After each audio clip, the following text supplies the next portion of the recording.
Id-dwana Maltija kkonfermat li l-akbar qabda ta' droga it-tnejn li għadda ammontat għal 10,729 kilo raża suspettata kannabis. Fi stqarrija, id-dwana qalet li droga nstabet f'żewġ containers u fi żjed minn 53,600 pakkett b'valur fis-suq ta' 28,500,000 euro.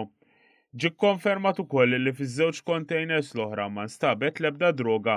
L-4 containers ġew mis-Sirja u kienu fi triqthom lejn il-Libja. Fl-ewwel container li suppost kellu bramel mimlija bit-trab tas-sapun instabu iżjed minn 28,000 pakkett li kienu jammontaw għal aktar minn 5,600 kilo droga.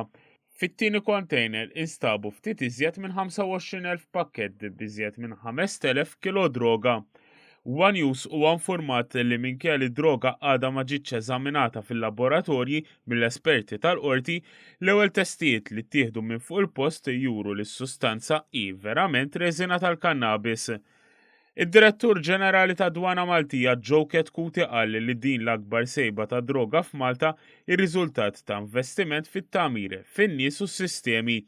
Madankollu s-Sur Ketkuti għamilha ċara li dwana trid tkompli ssaħħaħ l-investiment tagħha. Ħabbar li dwana proponiet lill kummissjoni Ewropea sabiex jinxtara skener ieħor kbir għall-Ajruport Internazzjonali ta' Malta. Qal li dan mistenni analizza kull bagalja qabel tinġabar mill-passiġġiera.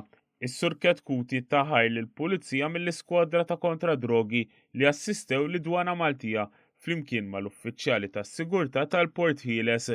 L-investigazzjonijiet brabta ma' dan il-każ qed jitmexxew mill-Pulizija ta' Malta u mistennija jissaħħu bl-għajnuna tal-Europol u l-Interpol li diġà urew interess fil-każ.